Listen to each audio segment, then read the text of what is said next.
بسم اللہ الرحمن الرحیم۔ السلام علیکم ورحمۃ اللہ وبرکاتہ۔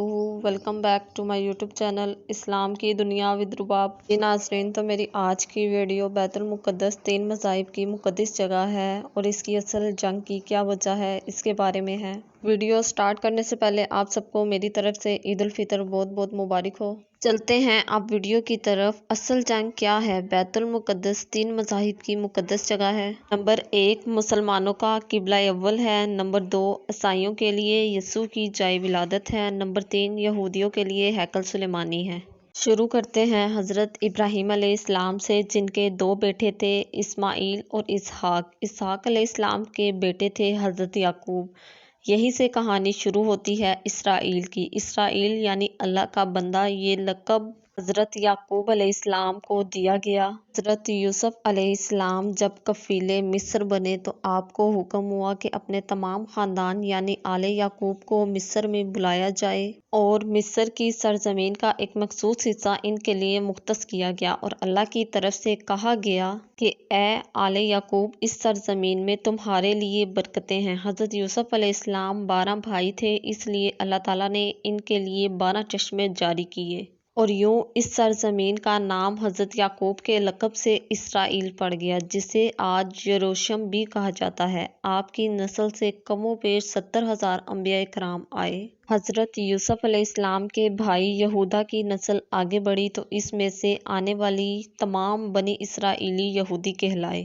وقت گزرتا گیا اور حضرت موسیٰ علیہ السلام کا دور آیا۔ جب فرعون نے مصر کی جگہ آپ پر تنگ کی تو بنو اسرائیل کے ساتھ آپ کو مصر سے نکلنا پڑا۔ اس دوران بنی اسرائیل پر اللہ تعالیٰ کی بہت سی کرم نوازیاں بھی ہوئیں، جن میں سے من و سلویٰ، چشموں کی بہتات، مچھلیوں کے شکار کا ذکر قرآن پاک سے بھی ملتا ہے، اور وہیں ہمیں ایک گائے کا ذکر بھی ملتا ہے جس کے لوتھڑے سے مردے نے اللہ تعالیٰ کے حکم سے زندہ ہو کر اپنے قاتل کا بتایا۔ اس گائے کی نشانیاں اللہ تعالیٰ نے قرآن پاک میں بتائی ہیں، جو کہ ایک سرخ مائل رنگت کی گائے تھی، اور ایسی گائیں آج بھی یہودیوں کے نزدیک مقدس مانی جاتی ہے۔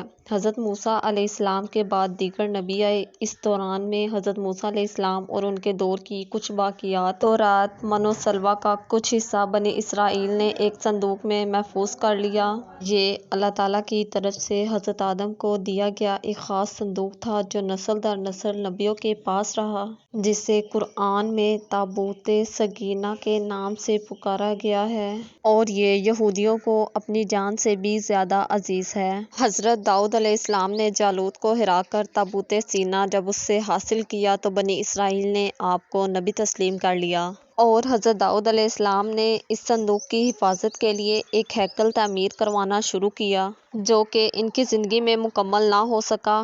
آپ کے بیٹے حضرت سلیمان علیہ السلام نے اس کو جنوں کی مدد سے مکمل کروایا۔ اسی دوران آپ کی وفات ہو گئی، اور اسی وجہ سے اس کو ہیکل سلیمانی کہا جاتا ہے۔ اس کے بعد بابل کے بادشاہ بخت نصر نے اسرائیل پر حملہ کیا تو ہیکل سلیمانی کو گرا دیا اور تابوت سکینہ بھی اپنے ساتھ لے گیا۔ سائرس دی گریٹ نے دوبارہ یہ شہر حاصل کیا، یہاں یہودیوں کو دوبارہ یہاں آباد کیا اور تابوت سکینہ کو بھی واپس لایا گیا۔ ہیکل سلیمانی ایک دفعہ پھر تعمیر کیا گیا، اور پھر وقت گزرتا گیا اور حضرت عیسیٰ علیہ السلام کی آمد ہوئی، جنہیں نعوذ باللہ یہودیوں نے دجال، ناجائز اور کیا کیا لقب دیے۔ یہاں سے یہودیوں میں سے 2 الگ قومیں ہوئیں، ایک یہودی اور دوسری عیسائی۔ یہودیوں نے سازش کر کے حضرت عیسیٰ علیہ السلام کو صلیب پر چڑھانا چاہا، اور اللہ تعالیٰ نے انہیں اپنے پاس اٹھا لیا۔ اس کے بعد یہودیوں اور عیسائیوں میں کئی چھوٹی موٹی جنگیں ہوئیں۔ پھر عیسائی رومی بادشاہ ٹائٹس نے اس شدت سے یروشلم پر حملہ کیا اور اس پورے علاقے کی اینٹ سے اینٹ بجا دی، ہیکل سلیمانی کو گرا دیا، جس کی طرف سے ایک دیوار اس وقت اپنی اصلی حالت میں موجود ہے، جس دیوار کو گریا کہا جاتا ہے، جہاں یہودی جا کر توریت کی تلاوت کرتے تھے، اور تابوت سکینہ نہ جانے پتہ نہیں کہاں غائب ہو گیا تھا۔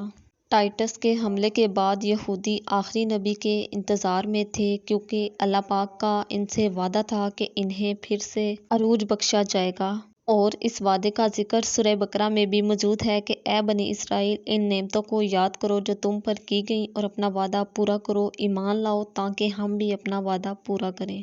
قیامت کی نشانیوں میں سے ایک نشانی یہ بھی ہے کہ ہیکل سلیمانی کو 3 دفعہ تعمیر ہوگی دوبارہ سے، جو کہ 2 بار ہو چکی ہے۔ یہودی اپنے مسیحا اور آخری نبی کے انتظار میں تھے۔